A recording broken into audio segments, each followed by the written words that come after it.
Hello everyone, welcome back. In our last video, we have already seen about note making and note taking. So in our 3.3 lesson, there is mention one thing is mentioned over there. What is the difference between note making and note taking? So it is said that note taking is called a passive process, whereas note making is called an active process. इसको इसलिए कहा जाता है because होता क्या है कि हम लोग नोट टेकिंग किसको कहते हैं कि जैसे कोई क्लास में लेक्चर शुरू है या फिर कहीं स्पीच दे रहे कोई या फिर किसी बात में कोई अपने थॉट्स डिलीवर कर रहा है, तो ऐसे इसमें हम लोग क्या करते हैं कि वहाँ के पॉइंट्स हम लोग शॉर्ट इसमें नोट डाउन करते हैं. That is called note taking. लेकिन अगर जब हम नोट मेकिंग की बात करते हैं तो नोट मेकिंग में हमें क्या करना पड़ता है कि जो जैसे यहाँ पर वो दिखा, you can see clearly that it is a passage, it is an extra given over there. तो यहाँ पर जो चीज़ें हैं, जो थिंग्स है, जो टर्म्स है, जो बातें दी है, हम उसको कनेक्ट करने की कोशिश करते हैं, उसको सीक्वेंस वाइज पुट करते हैं. That is called note making. And I have already told you this is asked for 3 marks in board exam. So just see the example. So this is an example of note making, and whenever the note making is going to be asked, what you have to do, in what format you have to put you have to put all the information. It is already will be given over there. It will already given over there.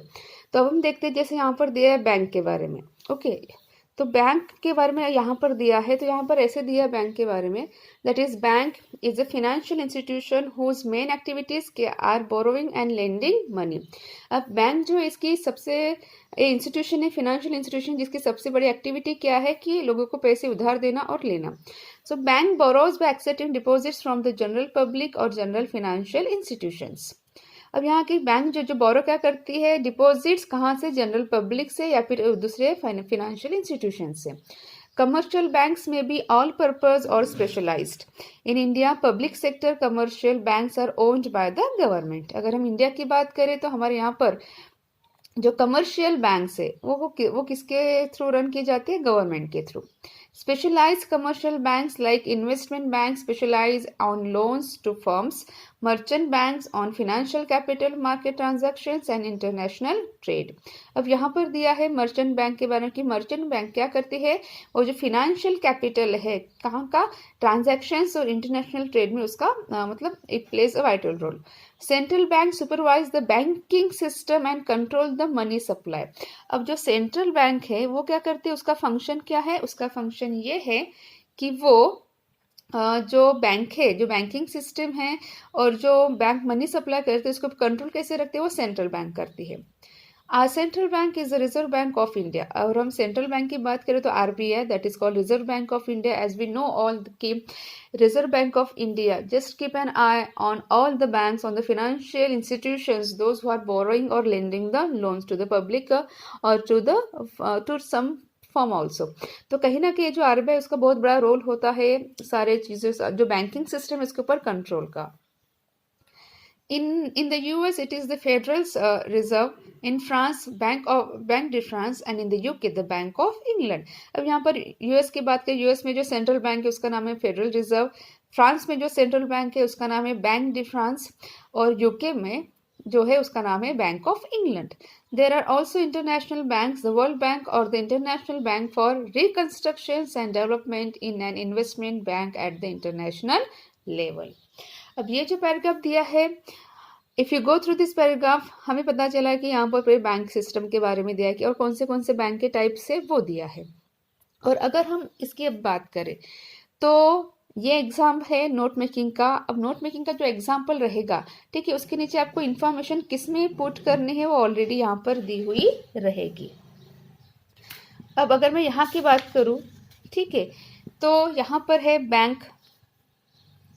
अब bank का function क्या है, तो bank का function क्या है, जैसे हम लोग ऊपर देखेंगे कि बैंक का फंक्शन है कि main activities are borrowing and lending money. तो हम यहाँ पर हम फंक्शन में क्या लिखेंगे, सिर्फ हम इतना लिखेंगे कि borrowing and lending money. Example हम लोग लिखेंगे, एग्जाम्पल क्या है यहाँ पर दिया हुआ है एग्जाम्पल, ठीक है, कि borrow by accept deposit from the general public और अदर फाइनेंशियल इंस्टीट्यूशन से हुआ इसका एग्जाम्पल. दूसरा है यहाँ पर दिया है इन्वेस्टमेंट बैंक. अब इन्वेस्टमेंट बैंक यहाँ पर हमें कहाँ दिख रहा है, हम लोग वहाँ पर ढूंढेंगे कि इन्वेस्टमेंट बैंक क्या है करके, ठीक है, उसका फंक्शन क्या है और उसका एग्जाम्पल क्या है. अगर आप इस पैराग्राफ पढ़ोगे तो आपको you will come to know what is investment bank, कहाँ पर हम लोग इन्वेस्ट करते हैं, ठीक है, वो दिया है। उसके बाद दिया है मर्चेंट बैंक, जो हमने अभी देखा था मर्चेंट बैंक, ठीक है। इसका फंक्शन क्या है? मर्चेंट बैंक का फंक्शन है financial capital market transaction and international trade. हम लोग कहाँ पर लिखेंगे? सिर्फ यहाँ पर वो सेंटेंस लिखेंगे, ठीक है, वो सारी चीजें। उसके बाद है यहाँ पर control money supply banking system, ठीक है। अब कंट्रोल मनी सप्लाई, कौन कंट्रोल मनी सप्लाई करता है, कौन कंट्रोल लगता है? It is reserve bank of India. तो यहाँ पर जो फोर्थ पॉइंट है वो क्या आएगा? रिजर्व बैंक ऑफ इंडिया, जिसको हम शॉर्टकट में आरबीआई कहते हैं। अब इंडिया में जो सेंट्रल बैंक है उसका नाम है reserve bank of India. US में जो सेंट्रल बैंक है उसका नाम है द बैंक ऑफ इंग्लैंड, ठीक है।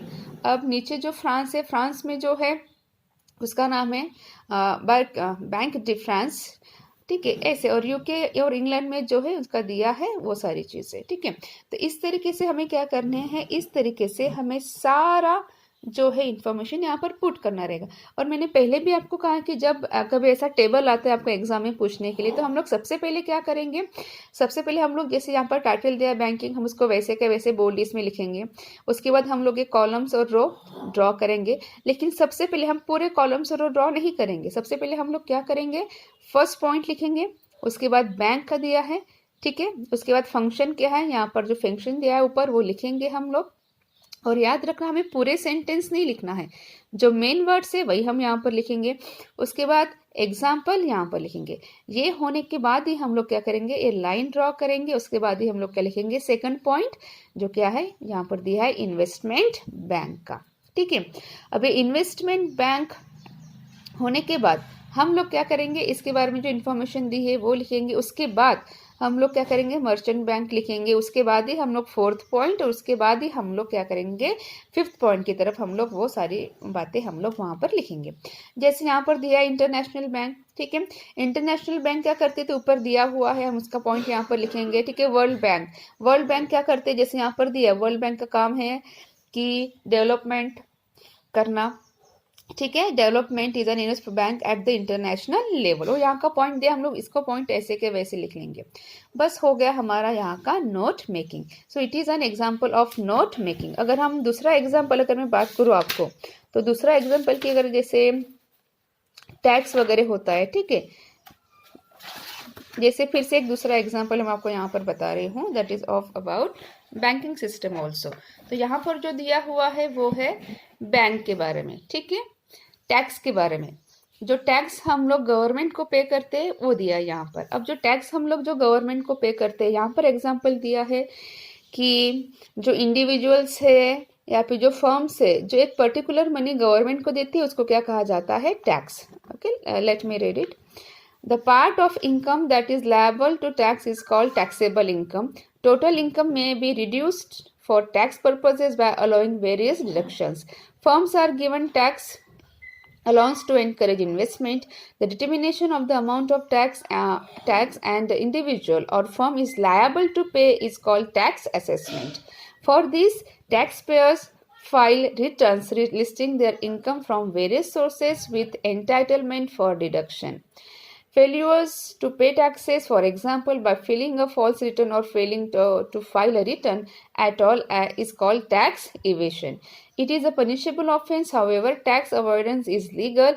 It is arranging one's financial affairs to reduce the amount of tax that one has to pay. अब यहाँ पर भी एक दिया है टैक्स के बारे में कि गवर्नमेंट को जो टैक्स है वो टैक्स कहाँ से मिलता है। दूसरी एक बात यहाँ पर मेंशन की है कि हम लोग क्या करते हैं, जैसे फाइल रिटर्न्स करते हैं, ठीक है, इसके लिए कि हमारा जो टैक्स है वो वहाँ पर डिडक्ट हो जाए करके। तो यहाँ पर ये पूरी इन्फॉर्मेशन दी है। Now it is also a table given over there. तो हम लोग क्या करेंगे, यहाँ पर देखो ऑलरेडी टाइटल दिया हुआ है, हम लोग वैसे का वैसे टाइटल सेंटर में लिखेंगे, जो हमारे आंसर शीट है उसके सेंटर में लिखेंगे। Then after we are going to draw this kind of table. Table में सबसे पहले जहाँ पर है नंबर, उसके लिए कम जगह लगेगी, हम उसको छोटी सी जगह में ड्रॉ करेंगे। उसके बाद टर्म है, टर्म को भी छोटा सा, मीनिंग और एडिशनल इन्फॉर्मेशन को थोड़ा सा बड़ा स्पेस लेगा, इसलिए जो कॉलम रहेगा वो थोड़ा सा बड़ा रहेगा। अब यहाँ पर दिया है टैक्स अवॉइडेंस, ठीक है। अब टैक्स अवॉइडेंस यहाँ पर दिया हुआ है। अब यहाँ पर ऑलरेडी यहाँ पर दिया उसका मीनिंग क्या, arranging one's dash affairs to reduce tax, ठीक है। अभी यहाँ पर दिया है तो हम लोग क्या करेंगे, यहाँ से जो इन्फॉर्मेशन है वो इन्फॉर्मेशन हम लोग यहाँ पर लिखेंगे।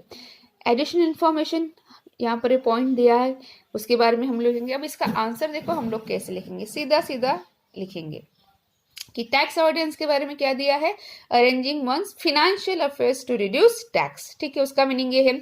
अब एडिशनल इन्फॉर्मेशन क्या है, इट इज लीगल। ठीक है, यहाँ पर ऑलरेडी इट इज दिया था, हमें सिर्फ एक ही वर्ड लिखना है, लीगल। हो गया हमारा first point. Then we will move on second point, tax evasion. अब टैक्स इवेशन क्या है, देखो अब हम लोग यहाँ पर देखेंगे, देखो it is a question and it is an answer given. अब यहाँ पर दिया है फेलिंग फॉल्स रिटर्न, यहाँ पर दिया फॉल्स रिटर्न्स और डैश टू फाइल रिटर्न्स। हम लोग अगर पैराग्राफ देखेंगे तो हमें क्या दिखेगा कि इसके आगे कौन सा वर्ड है, फाइलिंग फॉल्स रिटर्न्स और फेलिंग टू फाइल रिटर्न्स। हमें सिर्फ दो ही वर्ड्स यहाँ पर लिखना है, ये हमारा हो गया सेकंड पॉइंट। अब यहाँ पर एडिशनल इन्फॉर्मेशन क्या दी है, यहाँ पर ऑलरेडी इट इज इलीगल, हम लोग ये वैसे का वैसे ही लिखेंगे। उसके बाद इट इज अ क्या है, it is a punishable offence, ये हमारा सेकंड पॉइंट हो गया। उसके बाद है थर्ड पॉइंट, उसके बाद ही हम लोग थर्ड पॉइंट लिखेंगे, टैक्सेबल इनकम। अब टैक्सेबल इनकम क्या है, part of income that is, ठीक है, ये टैक्सेबल इनकम क्या है कि हमारा इनकम का पार्ट है, ठीक है, जिसको हम क्या करें, that is liable to tax. ठीक है, हमने लिखा वहां पर part of income that is liable to tax, हो गया। मैंने पहले ही कहा है हमें पूरा सेंटेंस नहीं लिखना है, मतलब यहाँ पर जो वर्ड्स नहीं है हम उसी को लिखेंगे। उसके बाद है एडिशनल इन्फॉर्मेशन क्या दी है, यहाँ पर ऑलरेडी दिया can be reduce by allowing, हम लोग वैसे का वैसे हमारे आंसर शीट में लिखेंगे। उसके बाद जो वर्ड हम ढूंढ के लिखेंगे क्या है, ये can be reduce by allowing deductions, जो हमने ऊपर के पैराग्राफ में देखा था। नेक्स्ट है हमारा टैक्स असेसमेंट। अब टैक्स असेसमेंट के बारे में क्या दिया है कि टैक्स असेसमेंट के बारे में यहाँ पर ऐसे दिया है कि, अब यहाँ पर देखो फोर्थ पॉइंट आप देखोगे यहाँ पर पॉइंट नहीं दिया हुआ है। अब यहाँ पर दिया है उसका meaning determination of the amount of tax. अब अगर हम ऊपर का पैराग्राफ देखते हैं तो हमें वर्ड दिखता है determination of the amount of tax, उसी को क्या कहते हैं, टैक्स असेसमेंट, जो स्टार्ट ठीक है दिया हुआ है। उसके बाद उसके बारे में एडिशनल इन्फॉर्मेशन क्या दी, यहाँ पर क्वेश्चन में दिया हुआ है टैक्स पेयर्स। ठीक है, क्या करते हैं, यहाँ पर दिया रिटर्न, तो टैक्स पेयर क्या करते हैं, फाइल रिटर्न, तो टैक्स पेयर्स फाइल रिटर्न। ठीक है, ये हो गया हमारा पूरा नोट मेकिंग का exam. It requires only 5 to 7 minutes to fill all this information in table format or in another format that is given in your question paper. तो हमेशा ये जो नोट मेकिंग है, just we need to start from the new page, आपको ये नए page से start करना है और इसको हमेशा नीट एंड क्लीन तरीके से हम इसको लिखना है। जैसे यहाँ पर जो हेडिंग है, हम हेडिंग को बराबर से लिखेंगे, उसको थोड़ा सा ओवरराइट करके बोल इसमें हम लोग इसको करेंगे। उसके बाद में हम लोग अच्छी तरीके से इसको लिखेंगे। उसके बाद हम लोग 1 by 1 पॉइंट हम लोग वहाँ पर लिखेंगे। जैसे मैंने पहले ही कहा था टैक्स अवॉइडेंस है, उसके बारे में जो इन्फॉर्मेशन हमको ढूंढनी है वो लिखेंगे। उसके बाद ही हम लोग सेकंड पॉइंट की तरफ जाएंगे। ये इनकम्प्लीट छोड़कर जैसे यहाँ पर दिया है तो हम लोग क्या करते हैं, मोस्ट ऑफ द टाइम हम लोग मिस्टेक करते हैं कि बस ये दिया है उसको एकदम से क्या करेंगे, ड्रॉ कर लेंगे पूरा, फिर बाद में यहाँ पर इन्फॉर्मेशन फिलअप कर लेंगे। ऐसा नहीं, सबसे पहले हम लोग फर्स्ट पॉइंट लिखेंगे, उसके बाद ही सेकंड, उसके बाद ही थर्ड, उसके बाद ही fourth. So it is some examples of note making. Some more example we will see in our next video. Hope you understood this one. Thank you.